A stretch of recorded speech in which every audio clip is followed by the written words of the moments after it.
Hello বন্ধুরা, তো সবাইকে ওয়েলকাম এসএস ফ্যামিলিতে।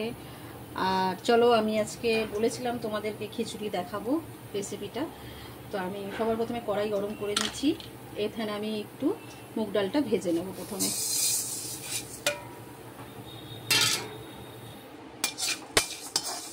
মুগ ডালটা কিন্তু আমি একটু লাল লাল করে ভাজবো, হালকা আঁচ করে। ঠিক আছে, গ্যাসের আঁচটা কিন্তু আমার কমানো আছে, বাড়ানো নেই। হালকা আঁচেই কিন্তু আমি একটু সময় করে মুগ ডালটা ভেজে নেব। দেখো, এখানে আমি আলাদা করে জলটা গরম হতে বসিয়ে দিয়েছি ডেচকিতে। জলটা এখানে গরম হোক, আর আমি এদিকে কিন্তু ডালটা ভেজে নিচ্ছি। তো ডালটা এখানে ভাজা হচ্ছে, আর আমি এদিকে দেখো একটা বাটি নিয়ে নিয়েছি। এর মধ্যে আমি লঙ্কা আর আদা একটা পেস্ট বানাবো।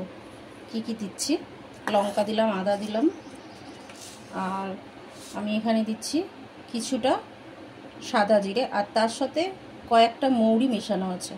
ঠিক আছে, এটা আমি দিয়ে দিচ্ছি এর মধ্যে।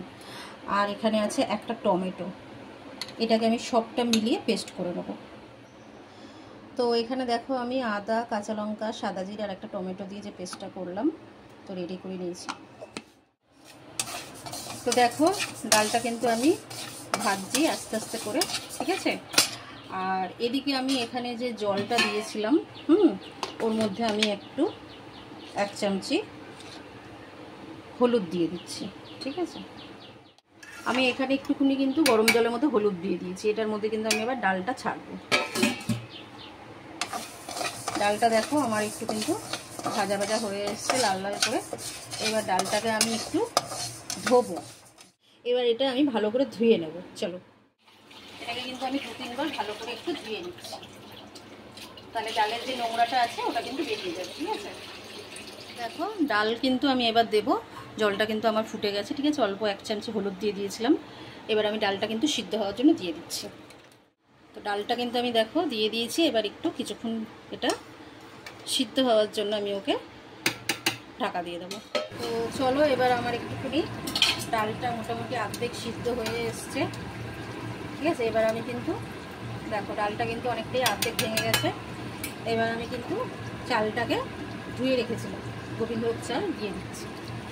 দেখো, আমি চালটা কিন্তু দিয়ে দিয়েছি। এবার চাল আর ডাল মিশিয়ে দিয়েছি কিছুক্ষণ। এবার এটা হবে। ঠিক আছে, তো পাশে আমার দেখো পটল ভাজছি, খিচুড়ির সাথে আজকে পটল ভাজা। আরও কিছু কিছু আছে জিনিস, সেটা যখন ভিডিওটা ছাড়বো তখনই দেখতে পারবে তোমরা। তো চলো, পটল ভাজাটাও করে নিই। তো দেখো, খিচুড়িটা কিন্তু আমার চাল আর ডাল দুটোই কিন্তু গলে গেছে। এবার আমার একে সম্বাদ দেওয়ার পালা। তো চলো, এবার আমি সম্বাদ দেব। তো দেখো, এখানে আমি তেল কড়াইয়ে গরম করে নিয়েছি। এখানে 2টো শুকনো লঙ্কা, 2টো তেজপাতা ফোড়নে দিচ্ছি। আর এখানে দিচ্ছি আমি হচ্ছে গোটা সাদা জিরে। ঠিক আছে, তো এবার আমি এটা যেটা বেটে রেখেছিলাম, আদা, লঙ্কা, সাদা জিরে আর টমেটো, সেই পেস্টটা দিয়ে দেবো।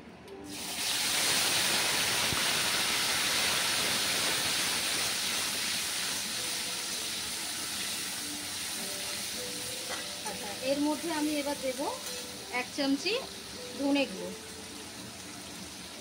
1 চামচি ধনে গুঁড়ো দিলাম। এবার দেব আমি হলুদ গুঁড়ো।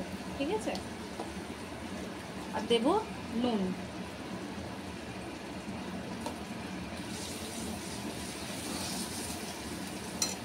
আর আমি দিচ্ছি একটু সামান্য পরিমাণ কাশ্মীরি লঙ্কা। তো এটা আমি এবার একটু ভালো করে কষাবো, যতক্ষণ না আদার গন্ধটা, কাঁচা গন্ধটা চলে যায়। তো এবার আমার কিন্তু মশলাটা কষানো হয়ে গেছে।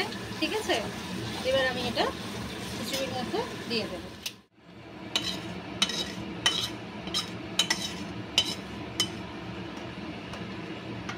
এবার আমি কিন্তু মশলাটা খিচুড়ির মধ্যে দিয়ে ভালো করে খিচুড়িটা মিশিয়ে নিচ্ছি। এবার আমি দেখো আলাদা জায়গায় একটু কটা কাজু আর কিশমিশ আমি এখানে একটু ভেজে নেব।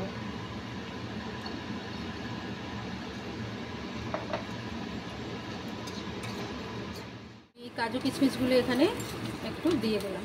দেখো, খিচুড়িটা কিন্তু আমার একদম মোটামুটি রেডি। এবার আমি এর মধ্যে দেবো একটু চিনি, যেটা না দিলে খিচুড়িতে কোনো স্বাদ পাওয়াই যাবে না। আচ্ছা, আর আমি এখানে দিচ্ছি ঘি। আমি এখানে বেশ কিছুটা উপর দিয়ে ঘি ছড়িয়ে দিলাম। এখানে একটু নুন দিয়ে দেবো। আমার না নুনটা একটু কম হয়েছিল, নুনটা আপনারা দেখে বুঝে দেবেন। তো আমি এখানে একটু নুন দিয়ে দিচ্ছি। নুন দিয়ে আমি আবার এটা একটু মিশিয়ে নিচ্ছি। আর এবার যেটা বাকি আছে সবার লাস্টে আমি এখানে আমার হাতে শিলনোড়ায় বাটা গুঁড়ো গরম মশলা উপর দিয়ে আমি একটু ছিটিয়ে দিলাম। তো আজকে আমার মোটামুটি খিচুড়িটা রেডি হয়ে গেছে। তো চলো আমার খিচুড়ি রেডি, দেখিয়ে দিই কীরকম হয়েছে তার ফাইনাল লুকটা। আর একটা জিনিস দেওয়া বাকি আছে, খিচুড়ির ওপরে আমি একটু দেবো, আরও একটু ঘি দেবো। তো দেখো খিচুড়িটা আমার মোটামুটি রেডি হয়ে গেছে। মোটামুটি কি পুরোই রেডি হয়ে গেছে। তো আমি এরকম একটু পাতলাই রেখেছি, এটা ঠান্ডা হলে কিন্তু আর একটু গাঢ় হয়ে যাবে। আমি এর ওপর থেকে আরও একটু ঘি ছড়িয়ে দিচ্ছি। চলো এটা এবার আমার সম্পূর্ণ রেডি হয়ে গেছে খিচুড়িটা। এটা আমি আবার ঢেকে রাখবো। কিছুক্ষণ পর এটা ঠান্ডা হয়ে গেলে কিন্তু একটু জমে যাবে। এখন যতটা পাতলা লাগছে তখন কিন্তু ততটা পাতলা। চলো আমার আজকে খিচুড়ি রেডি। কীরকম লাগলো অতি অবশ্যই কিন্তু কমেন্ট করে জানাবে। ঠিক আছে, টাটা, আবার আসছি নেক্সট ভিডিওতে।